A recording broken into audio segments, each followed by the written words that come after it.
All right. So, I accidentally muted myself. I'm special. There's a little bit of a delay, but we should be live. Hello, everybody. We're having tech gremlin issues again. It's refusing to capture Zoom again. I really need to dig in and figure out if it's because Zoom is starting to use encryption for their stuff now, or what the heck is going on. Hey, Witchy Poo. So, today, and Rilla, we are going to be talking about world affirming religion versus anthropocentric religion. Basically, the difference between a religion that specifically focuses on, humans' place in the universe, like, a good example of anthropocentric religion would be Christianity, as many of us are familiar. Where they basically state, well, man has dominion over the earth and God gave him that dominion. So that means that we can do whatever the hell we want to it, and there's no consequences. Versus, say a more world affirming religion, like, I don't know, any sort of Native American faith is the stereotype, where there's this idea of interconnectedness and of the spirits and humans being one, of this, of everybody relies on everyone else and everything relies on everything else. Circle of life type stuff. So I'll let Calon get into a little bit more detail, but we've got Via with us as well. All right, so hello everyone. So yeah, world affirming versus anthropocentric. So you should probably give a quick definition of anthropocentric religions. Anthropocentric are religions that focus on humanity as something special, something apart from nature in a way. It's sort of separation, if you will. Also, Via, could you pop in and prove that you actually exist? Since we don't have Zoom here to show that you Yes, I'm do. here. I haven't been here in a while. That's actually just a disembodied voice. Via unfortunately died.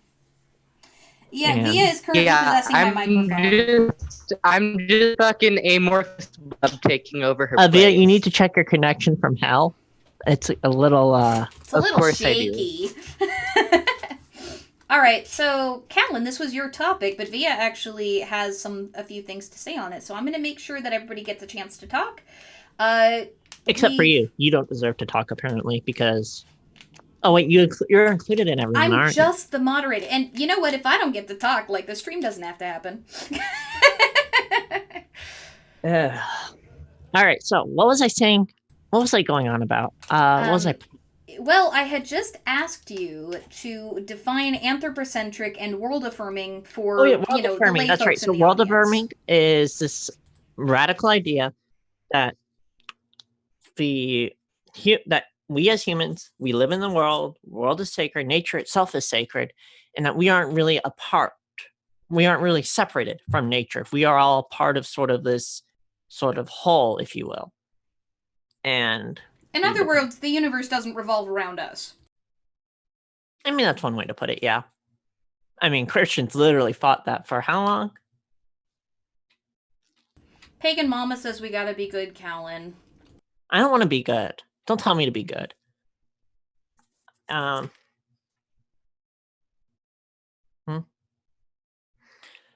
Anyhow, so yeah. What was I saying? So yes, examples of religion like that. I see heathenry as a world affirming religion rather than an anthropocentric one. The emphasis is not on the individual human, but on sort of like the environment, the gods, and whatnot. And others, like Hinduism, could in some ways be characterized. Taoism is definitely very world affirming, especially given how they work with the seasons. And I think even various forms of Celtic Reconstructionalism are also very world affirming in terms of different gods have different controls over the different various seasons and whatnot. I'm sure there's going to be a Celtic polytheist though who comes up and corrects me At some point. So If Cingeto decides to show up, he had some stuff going on in his personal life today. Just a quick response to Rilla. If Cirrus is streaming at the moment, we stream at the exact same time every single week. You know, subscribers that are interested in this topic can catch the VOD. It just means that folks that are currently here, y'all are going to get a bit more attention if you have questions. Like, we're going to catch those right off the bat. There's not going to be as much busy in the chat. So count that as a blessing, I guess. Or a curse, because that means you actually have to deal with me. And who really wants to deal with me? I'm just going to let the crickets answer that question. Well, I'm waiting for them to chirp, but not even the crickets are chirping for me. Anyhow. Via, this is your cue for Calon, your mic, just saying. God's damn it. So. Which gods, though, you eclectic? Like, when I say gods damn it, at least you know I'm talking about somebody off Olympus. Via all of them. Every single one of them. Well, except for some of them. I mean, you could talk to Yahweh, but... Well, I shouldn't be mean to Yahweh, because... Yahweh is worshipped by the Jews, and he's apparently pretty different. But anyhow. Calon, did you forget that I'm considering converting to Judaism? Probably. Given everything that's been going on lately, that is very well something that could have slipped my mind, actually. That's so how with all of the being I am. So we are way, way off in the weeds, which is something we're very, very good at, but let's try to keep this one a little bit focused since we've got the chat filling up. So, would you like to talk a little bit about the consequences of anthropocentric religions, both the ones that we've already seen and the ones yet to come? Because we've talked extensively about things like, say, climate change, but there are other consequences to anthropocentrism that aren't discussed quite as often. Abuse of animals, for one.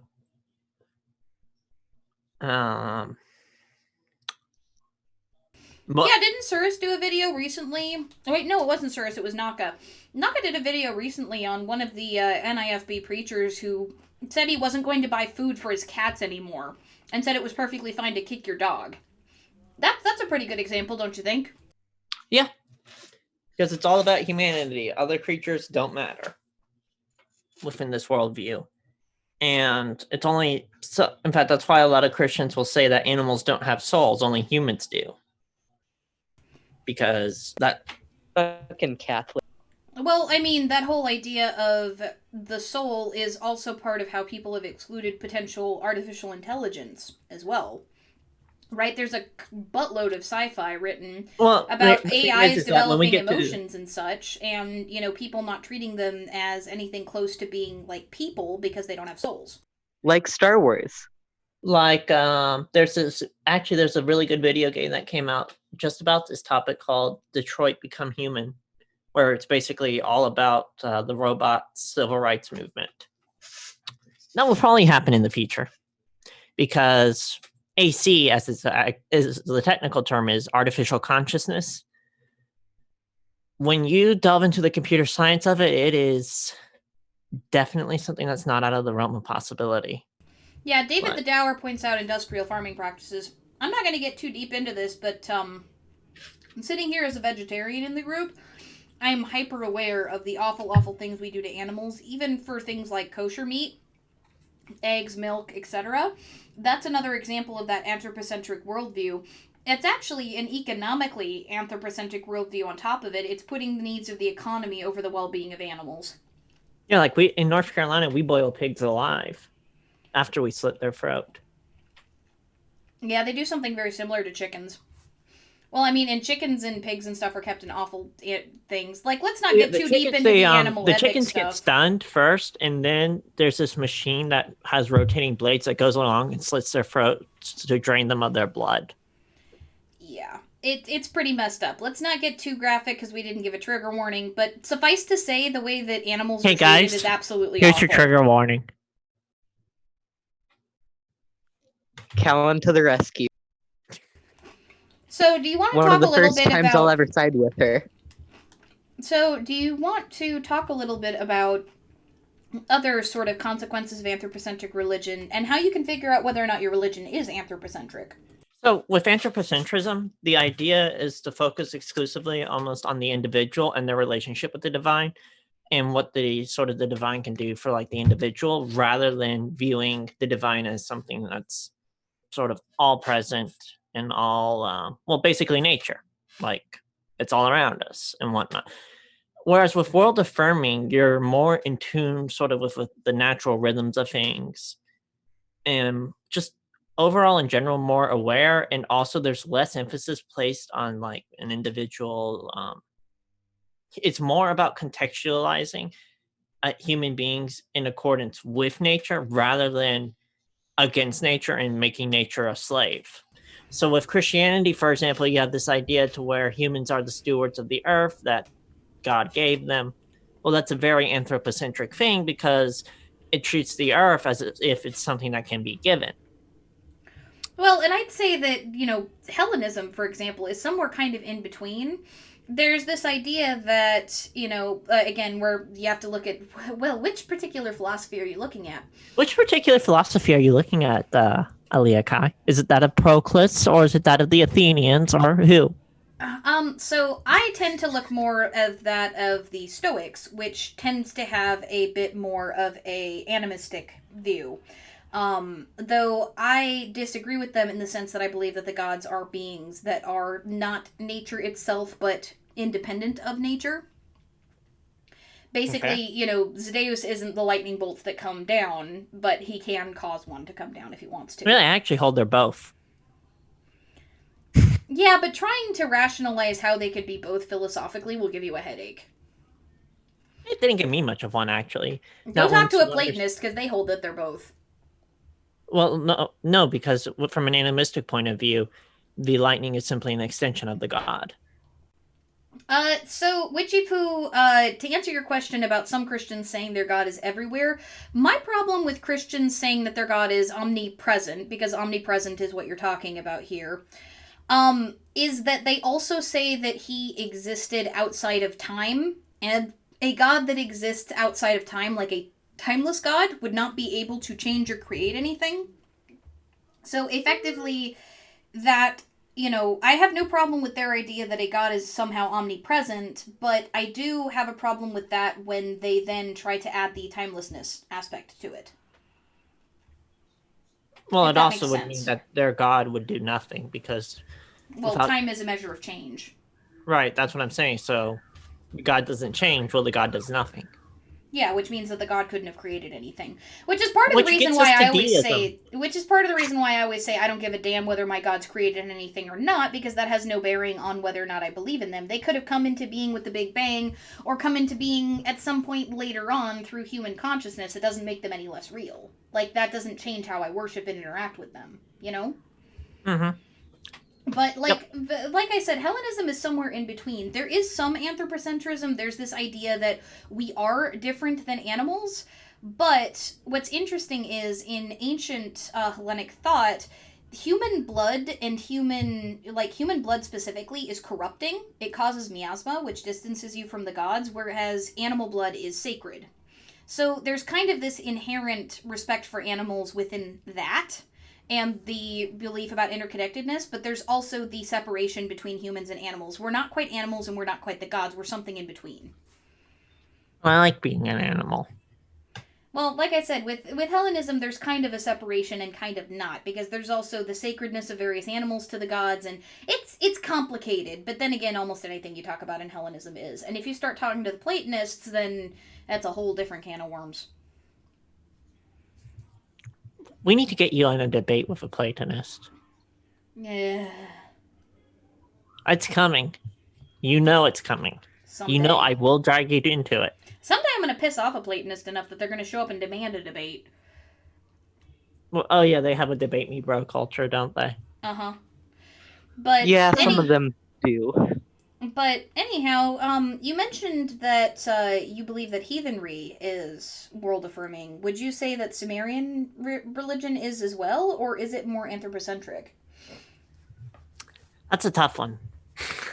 Yeah, which Sumerian religion at what era and which area, right? Not only which era, but which city-state. Different That's why I cities. said which area. Yeah, because Sumer wasn't unit. So looking at like Nippur. Nippur. You are Tongue way is too a close word. to your mic. Calon, your Nippur. mic. Your mic. Dogfish lady, your mic. Hashtag no you. No, you. See, Via's on my side here. At You least right can't throw now. that back. Yes, I can. Watch me. I will throw things back. Don't try a heathen. We do stuff. There's an innuendo to be found in there. Innuendo Studios. Anyway, sorry. I just had to plug a lefty channel because there's nobody here to stop me. Stop, Aliakai. Okay, anyhow. Where was I? You have to forgive us, guys. It's been a long day. So you were about to try to talk about whether or not you thought that, any particular Sumer. part of Sumerian recon was world affirming versus anthropocentric. I see it as more world affirming. Humans are definitely located among the divine, and the divine is certainly larger than really humanity. But individual relationships are also pretty important too, especially like given the Sumerian reliance on water and the Apsu and whatnot. The Apsu, by the way, for those that don't know, it's basically Enki's realm where he dwells and rules. It's this underwater like cavern, and yeah, that was very important to them. So you can see it as world affirming. I'm feeling deja vu. Oh, wait, you went over this a little bit in the Sumerian Epic Fail video that I'm working on, didn't you? Yeah, and that was a very clever plug there, wasn't it? Yes, it absolutely was. Just so you guys know, I am working on it. Like, I actually sent bits She's not of working on footage. it, she's slaving on it. Oh yeah, I am. I've sunk over 30 hours into it already, just because I'm having to learn how to do all the effects from scratch. And just so you guys know, if you haven't seen that before, Ashley Gouch is my name. Like, that's my author name. That's my name that I use in chats. So Wait, you say Gouch instead of Gosh? It's Gouch. That's how you pronounce it. Gosh. No, it's Gouch. That is how you pronounce it. Like, that's how his entire family says it. Gosh. Huh. But yeah. So if you guys get a reply, that's actually me. Just so you guys know, because I usually reply off the Styx and Stonehenge main account, but right now I'm logged into it through my own. So yeah, there you go. But yeah, like we have recorded it in full. I've gotten the audio pared down. I'm learning how to do a lot of different effects, so it's taken a while, but we should have it up probably in the next 2 to 3 weeks. That's my goal right now, and I am. And I'll hold her my to butt it. Don't off. worry, guys. I'm a great slave driver. So anyway, I figured I'd let you guys all know that because we happen to be talking about something that we mentioned directly in the video. By the way, the video only covers the first 10 minutes of the first video in the Sumerian Epic series because that's how much they got wrong. It took us that freaking long to correct it all. It is absolutely mind-boggling how frustrating this was. Allie, if I'm not mistaken, there's another person here too. And she hasn't spoken. We need to fix this. Via! Oh gods, I'm being summoned. You are. We're summoning you being from summoned hell. from the darkness. It's now your turn to talk about a life-affirming, a world-affirming religion and a anthropocentric religion and what you think about each. So basically, I'm trying my best not to get too hippie in my takes here. We all know you're a hippie. But, yeah, obviously. But embrace your inner hippie. This is a hippie channel. Totally, dude. Okay, awesome. Yeah. Then in that case, Did you see those purple dragons yesterday? Sorry.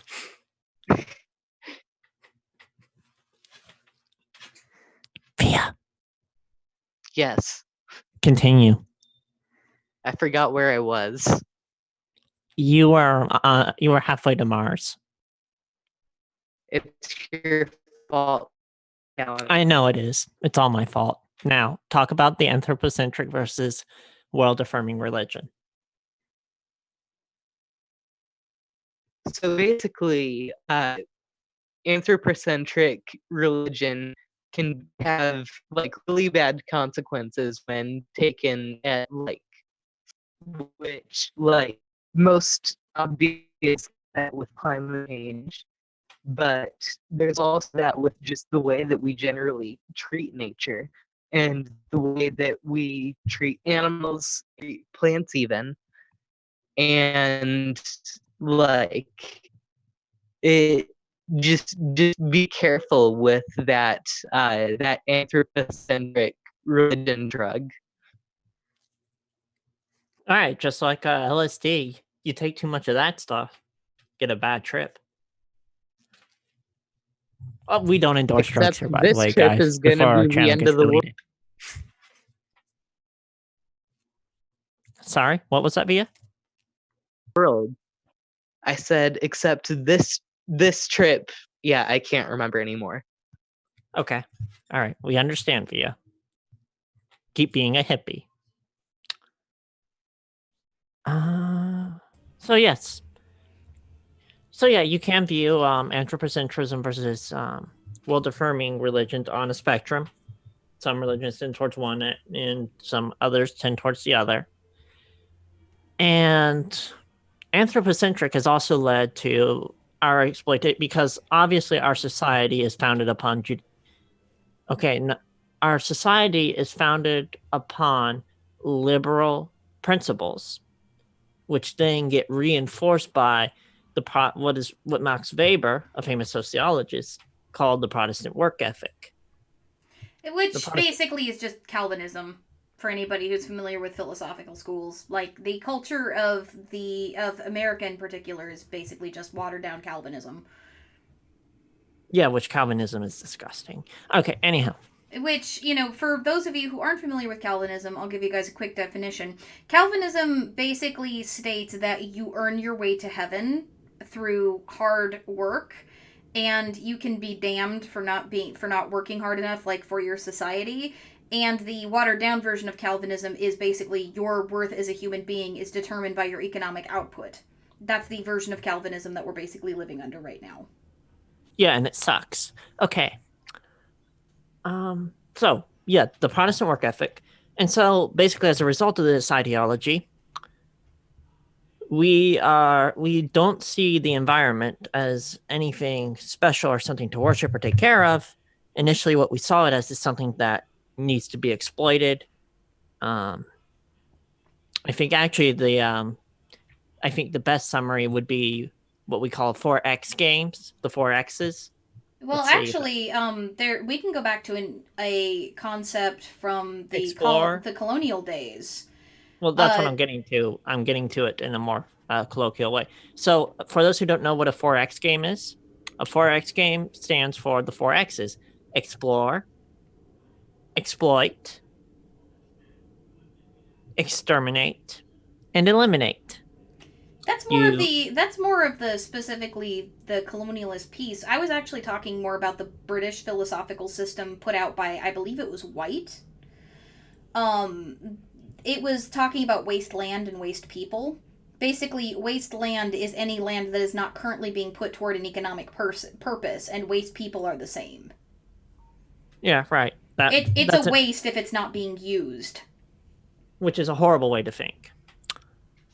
But that is the ethos that actually built the colonies. Effectively, they rounded up a butt ton of orphans, extremely poor people, people in the workhouses, etc., convicted them of made-up crimes, and basically said, well, you can either go to jail for the rest of your existence and probably die, be executed, or you can get on a slave ship and, get into a contract where you're going to have to work 30 years.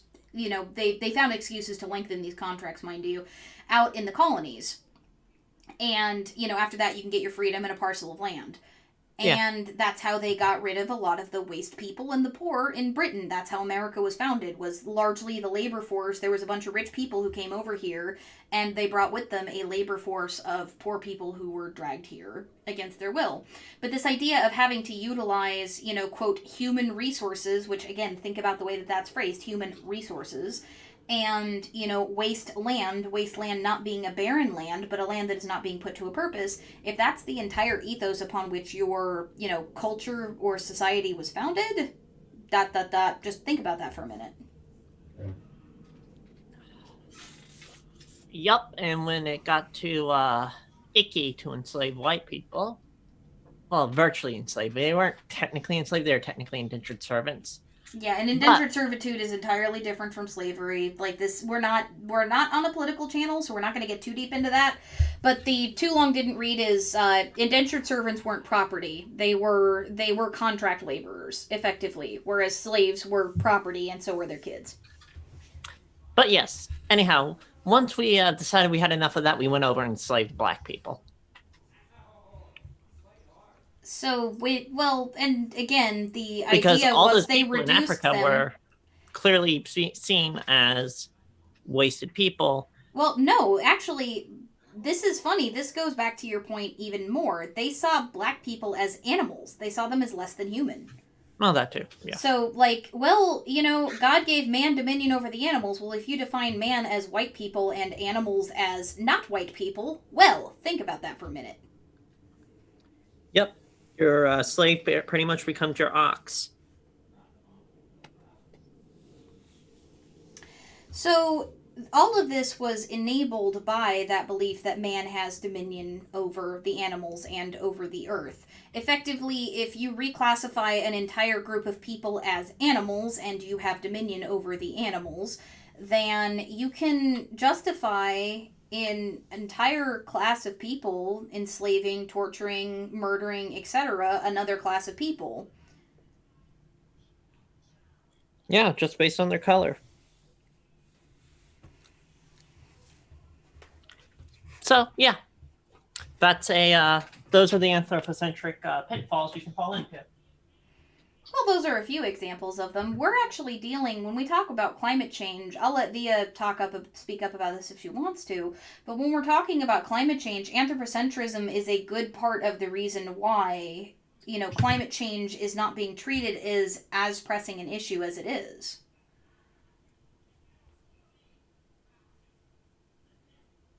Via? Oh wait, I didn't think that was like calling on me. I thought that everything is calling on you, Via. You're the center of the world, okay? Great. So come on, don't fail us. So basically, the reason that climate change is because of anthropocentrism. I wasn't prepared for this. I thought I had a bit longer.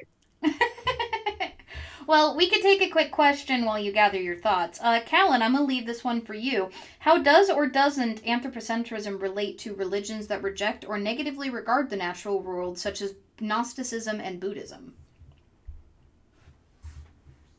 They're purely anthropocentric. That's the ultimate form of anthropocentrism, is rejection of the natural world. Well, and, you'd say that Buddhism goes so far as to reject the very physical body as being too close to a part of the natural world to regard. They don't reject it as part of the natural world. They just reject that it's something you should be attached to. There's a little bit of a difference there. In what way would you say Gnosticism, is anthropocentric? Because it views all matter as evil. That's fair. And the idea is that for Jesus Christ, you can go to the realm of Barbello. Actually, that's another way in which Christianity itself is very anthropocentric, right? There's a rejection of the very physical body's physical needs, rejection of things like, say, sex outside of marriage, etc. Sort of, yeah, I can see that. It's a little bit stretching of the definition, but that works. So yeah, Gnosticism would be anthropocentric. Pretty much all the Abrahamics, I don't know about Judaism as well, are anthropocentric. You might see a little less anthropocentrism in the Baha'i faith. I'm not sure. I haven't really studied that. And as well as in the Yazidi faith, where I think they give... I don't want to use shaitan because that's offensive, but basically the archangel who wouldn't bow before God. I mean, not before God, before man, where he's basically given dominion over the earth and man isn't. So there might be some world affirmation there, but I don't know enough about those specific religions to really state one way or the other. All right, VA, you've had a moment to collect your thoughts. Yes, I have. All right. That joint better have been worth Do you it, have Via. a few of them? Hey, Okay, I'm about to first start of all, I puffing was on. not smoking. I was purely just thinking. But Why not both? No, why Things not can both? be I true. mean, I was doing both earlier instead. Two things can be true. How are the pink elephants, Via? What? How are the pink elephants? I'm only smoking one particular substance, and it's legal, not a Boring. obscure Oh, sorry. illicit substance that can be smoked that can provide hallucinations. Okay, so we need to let Via actually hold on to her thoughts long enough to express them, guys. Yeah, Calon. I don't know what you're talking about. I'm a princess. Mm-hmm. All right, so Via, you were going to collect your thoughts and talk a little bit about anthropocentrism and the effects on climate change.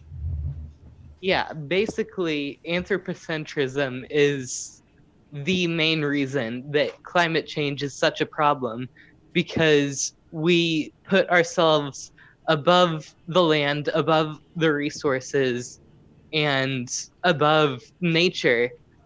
And basically, we almost mock people who are deeply concerned for the land. Like when you find out that a species has gone extinct, people will make fun of you if you cry or get deeply upset by that. yeah. You know, like the mocking term tree huggers applies there. Via, you better be a tree hugger. Oh, yeah, I definitely fucking am. Wait, sorry, we're not supposed to be what was the swearing. last tree you hugged today? All right, guys, you heard it. It was an oak. That is Via's first f bomb of 2020.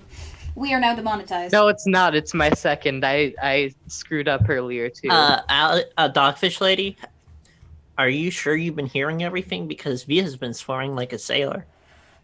Yes, but was it an f bomb? Yeah, probably, knowing her. Yeah, it usually is.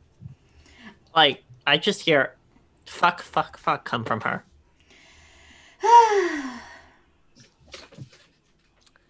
All right, so dear Susan is going to descend upon our channel with the wrath of hornets. I mean, hey, maybe we can make some money from her swear jar by taking it from her. But what? Anyhow, coming back to kind of talking about anthropocentrism, as we mentioned, there are more than one way that anthropocentrism can harm even, other humans. We talked a little bit about slavery, but there's also sort of a class element to this as well. Yeah, because fuck the poor. I was gonna avoid that topic because I don't want to be so tempted to get so political so quickly. Yeah, but when you're talking about anthropocentrism, climate change is automatically political, so that ship sailed. Like, it's so far gone that it's probably already docking somewhere else. Dock it sunk in the middle of the dead sea that we call Earth, that we destroyed because the elite refused to do anything about it. Well, and I think that this is something that enough people who are in our audience can agree on, that we shouldn't get in too much trouble, because most of the folks who would disagree with us are probably conservative Christians. But when we're talking about something like climate change and such, anthropocentrism dictates that it's not our problem, whoever we are. Somebody else needs to recycle, etc., because we are not directly affected when a species dies or when the Amazon is burning or anything else. It's refusing to see that interconnectedness. Even though we are. We actually are, because a lot of our rainfall comes from the Amazon. Mm-hmm. How are them apples? Yeah, we're actually facing a severe water shortage. People don't really usually know about it, but the amount of fresh water on the earth is actually not that high. Mark Salazar comes in with ahoy. Hello, welcome to hell. I think we should comment on how anthropocentrism negatively affects humans too. Well, that's what we were just talking about. We were talking about the ability for anthropocentric religion, because when you make everything focused on humans, right? You then have to define, well, what is a human?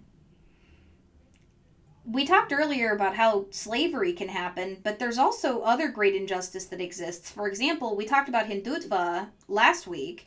The Hindu caste system is another example of grading, like, degrees of humanity. It is. Oh yeah, the caste system. Did we really even go over the caste system, the various Varna? We talked about it a little bit. We mentioned the four. We Kshatriya, mentioned the the name of the. Brahman. Okay, so just use the English translations of the four classes, just for people to They're keep track of things. oh Christ, what's the English? Uh, Kshatriya are like the warrior class. Mm-hmm. It's like the warriors, the priests, the nobles, and the untouchables, right? Effectively. Sorry, say again. I said it's basically the nobles, the priests, the warriors, and the untouchables. The untouchables actually aren't considered part of the class system. Oh? They're so low that they don't even count. But yeah, like, would you say that So Hinduism you have the is... you have the Brahmins, who are the priests. You have the Kshatriyas, who are the warriors. And then you have also the Shudras, who are the servants. And then in there's also a merchant class. I can't exactly remember the Sanskrit term for them, but those okay, are Calon, your mic. Yes, my phone fell. Anyhow, so yes, those are the terms. The sometimes the Dalits are called the Panchanas. Is the term for them? I forget what exact. I think that means like fifth. Well, let's not get too lost in the terminology. Would you say that Hinduism has an anthropocentric sort of bent to it? It's interesting because there's sort of a mix in it, because a lot of Hindus are vegetarian. Wait. So the answer, as for the answer for everything Hindu, is just simply yes and no.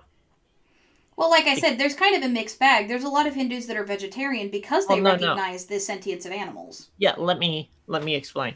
So, first of all, the first issue you have is Hinduism as itself is not really one religion. Yeah, we've covered that many times. Right. So, depending on which Hinduism we're talking about, if we're talking about Brahminical tradition and whatnot, there are some very world-affirming aspects to it, just like there are also some anthropocentric, like the Sayasin, who are basically people who renounce the world and basically go to be with their deity, with God. So, yeah.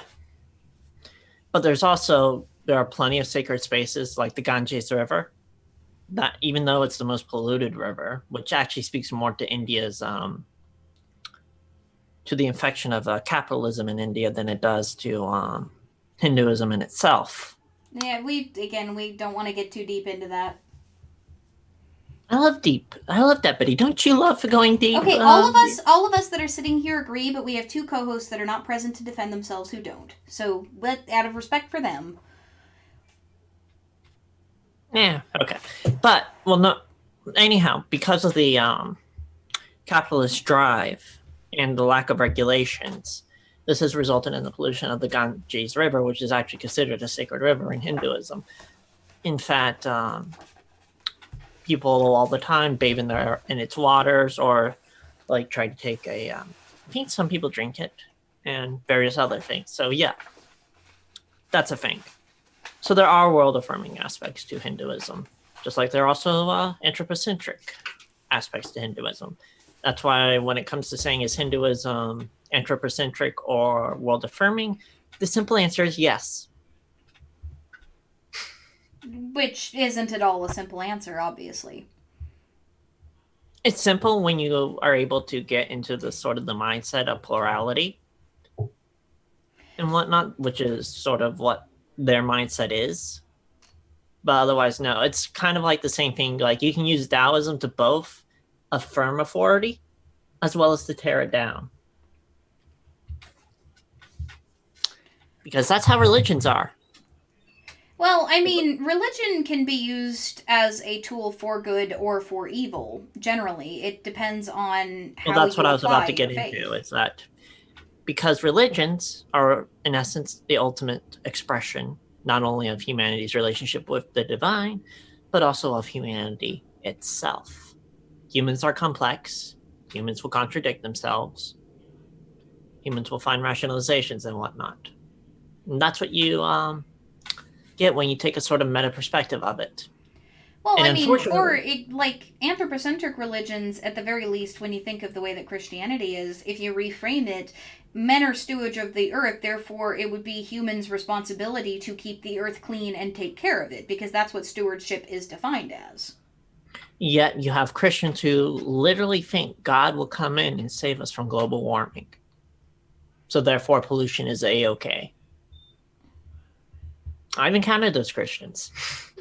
You know, in the example of Hinduism from before, you know, even as capitalism sort of expanded in, you know, in India, that sacredness of the river, you know, because it is sacred to people, you know, a anthropocentric view, it would be worth preserving so that people can enjoy it. Except it wasn't preserved. Well, that's what I'm saying is I'm talking about if you reframe anthropocentrism, it is possible to see it through a different light. However, that's not often how it's done.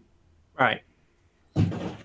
And that's generally when you start looking into the literature, because yes, there is actual literature being, scholars do actually deal in religions, believe it or not.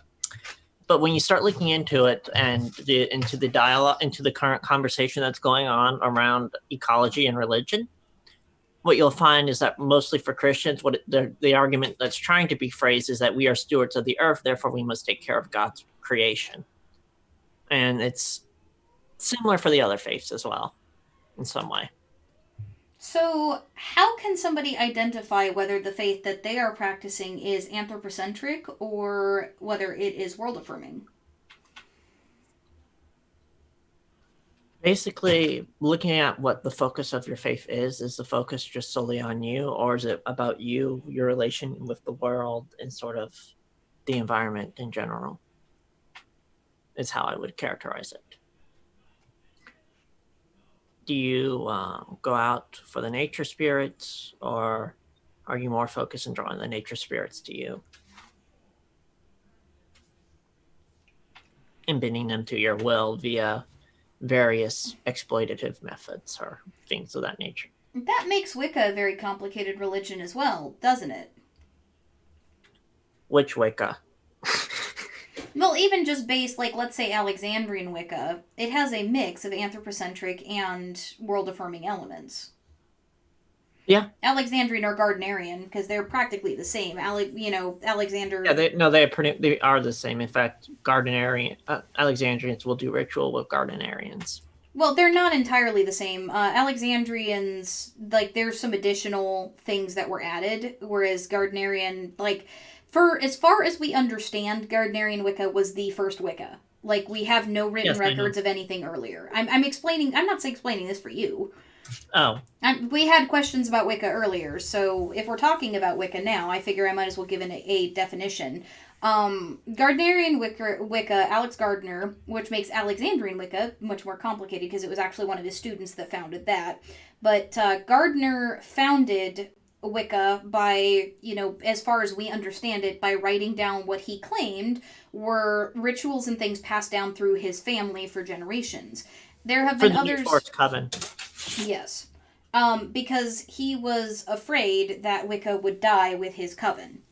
So he published books and broke his oath of secrecy in order to allow Wicca's spread. And it did spread. It had a huge explosion of followings, and many, many other covens and branches came off of it. Also, lots of people came out and claimed that their families had long lines of rituals and stuff that were passed down.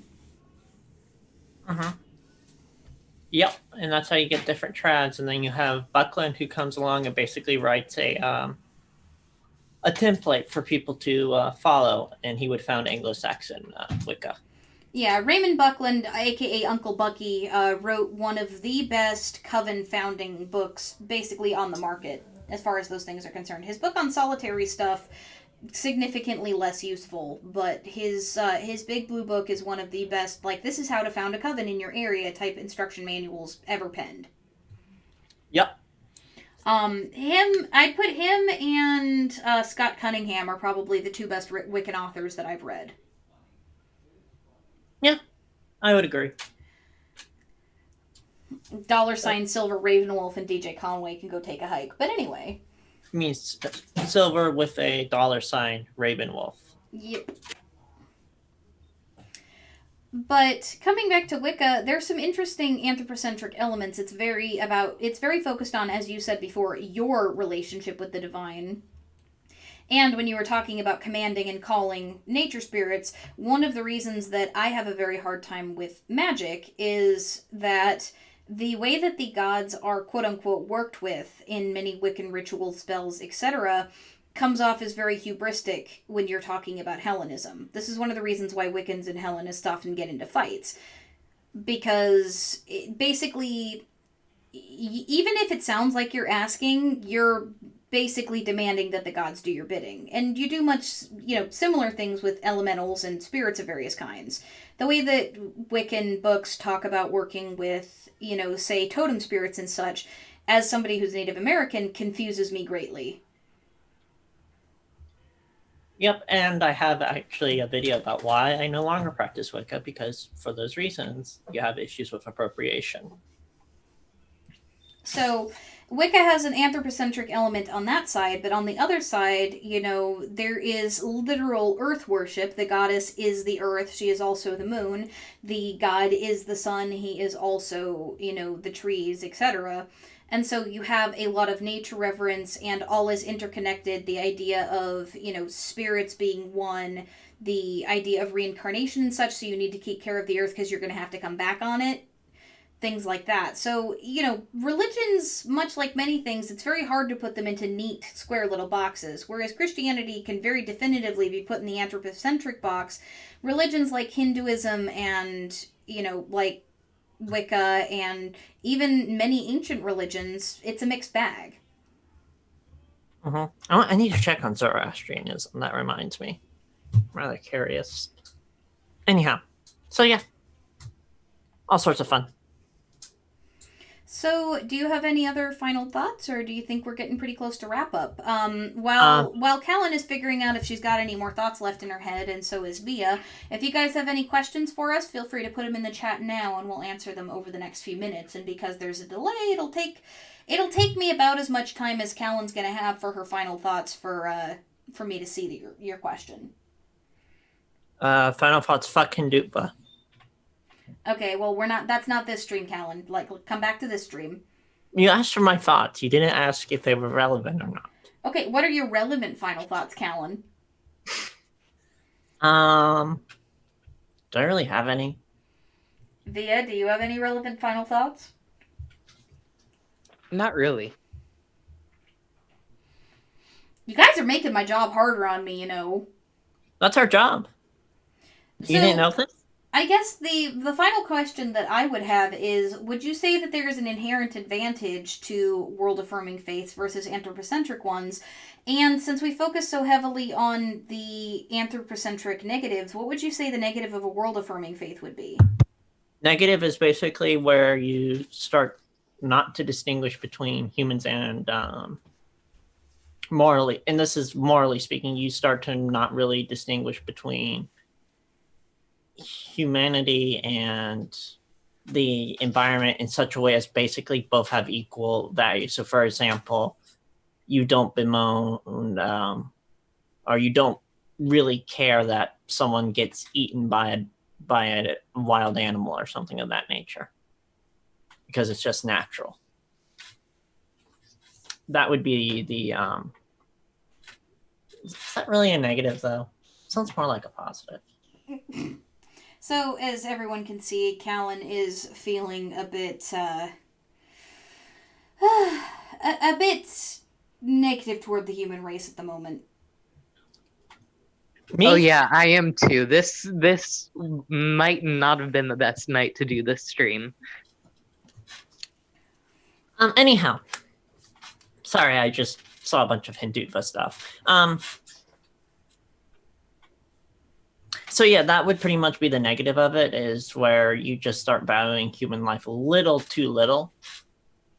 And unless is that really a negative? I mean, I checked Wikipedia's conservation status, and it says that we're of least concern. So, well, it looks like we don't have any questions from the chat. So, since we've got no final thoughts, are we going to move over to the after show then? I guess so. Yeah. All right. So we've got our link to the Discord in the description. We're going to be moving over there. This is going to be, sorry that this was a little bit of a shorter stream. We didn't have Cingeto or Wolf with us, so unfortunately things had to move a little bit quickly. Calon and Via both kind of had rough days, and I'm exhausted because I spent all day working on the Sumerian Epic fail video. So if you guys are still in the chat, and you haven't done so, please give us a like a little bit so we can feed that algorithm. We're really trying to push to expand and monetize this year, so anything you guys can do really, really helps. Make sure that if you're not subscribed yet, that you actually hit the subscribe button and ring the notification bell, because I'm working on getting our live streams scheduled ahead of time so you can see if the topic's going to be interesting, and so you can start hitting your notifications early so that you actually get told within a few minutes of when we start. So our Sumerian Epic fail video, like I said, it should be done sometime in the next 2 or 3 weeks. I'm having to do a lot of work on it. I'm learning how to do a lot of effects. It's going to be really cool. I think you guys are going to laugh a lot. Calon and I had a great time recording it. I didn't have a great time editing the audio, but it got fixed up later on. Don't worry, guys. I made her job easy. No, you didn't. You lie. You are a terrible lying liar, Calon. Oh my god. I'm the best liar. I don't know what you're talking about. So, yeah, I made her make a bullet point list of things that she wants to talk about for the next round of the next 10 minutes of this video. Yeah, about that bullet point list. Yeah, you better get that done or we ain't recording. Well, the thing is that it's already out the window in terms of like amount of paper. We've got a. Were you hoping that it would save time or create more? Witchy Poo has a question. I don't like that about Wicca either. I'd ask if they want to help me, and I give them an offering. Do you all see this as a problem? I don't expect it. It's always a surprise for me when they do. To be honest, giving an offering when you ask for help is traditional in Reconstructionist religion. So, like, I don't have a problem with that. I don't have a problem with it either. I mean, and again, we don't necessarily specifically, like, hate Wicca or Wiccans or anything else. It's just that both of us have some issues with the way that the Wiccan religion works because we're recons. But anyway, we will see you guys over at the after show. Thank you so much for joining us over at Styx and Stonehenge, and at some point we'll actually have a, like, proper end of video tagline. But for now, thanks guys for joining us. Here's our end of video tagline.